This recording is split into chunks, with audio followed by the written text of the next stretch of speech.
J'ai une question aujourd'hui. Comment on fait pour se nourrir intellectuellement, physiquement, moralement ?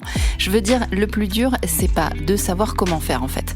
Lisez un livre, cultivez-vous, faites de la gym, regardez des conférences sur le net, abreuvez-vous de documentaires, écoutez des podcasts, innovez en cuisine. Ok, il y en a des possibilités, on en a. Le problème, c'est plus et si j'ai pas envie. Si je me rends compte qu'en ces temps étranges, j'ai la capacité de concentration d'une huître, je n'arrive plus à regarder une vidéo de plus de 3 minutes jusqu'au bout, je m'endors au bout de 6 pages de mon bouquin et WhatsApp a pris le pouvoir sur mon cerveau. Je pense d'ailleurs que c'est la chose à laquelle je consacre le plus de temps dans ma journée depuis le début du confinement. Or, ça pose quand même un problème de concentration, c'était déjà évident avant, mais là, c'est clair. Mais au moins, on maintient le lien, parce qu'il est là le problème. On se rend compte, de manière plus ou moins intense en fonction des gens, sûrement, que le contact avec les autres est bien indispensable à notre équilibre. Ce qui nous manque, c'est le lien social. On a besoin les uns des autres, et c'est valable à tous les niveaux. Les enfants ont besoin de leur maîtresse et de leurs copains en chair et en os. Nous, on a besoin de nos collègues pour se marrer un peu. On a besoin du sourire de la crémière, de sentir une main sur soi quand on va mal. On a besoin d'amour, du souffle des autres quand ils nous réconfortent, de se marrer en se regardant dans les yeux. Bref, de regards, de gestes, d'odeurs, de toucher. Et mine de rien, à travers un portable, ça le fait moins. Je ne dis pas que ça ne le fait pas, je dis que ça le fait moins. Il manque quelque chose.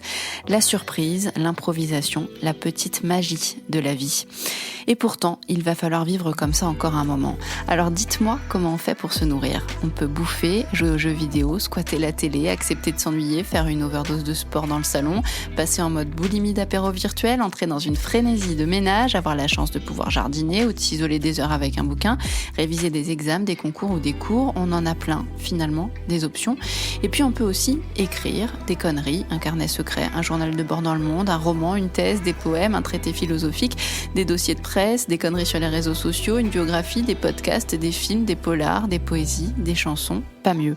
C'est pas mieux. Pas un qui fasse mieux que les autres, en vérité. Soyons honnêtes. On fait tous ce qu'on peut, et si on n'arrive à rien faire, c'est pas grave.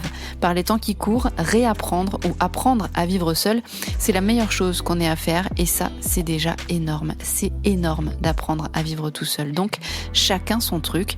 Il y en aura de la créativité, il y en aura du temps perdu qu'on apprendra à reconsidérer comme du temps tout court.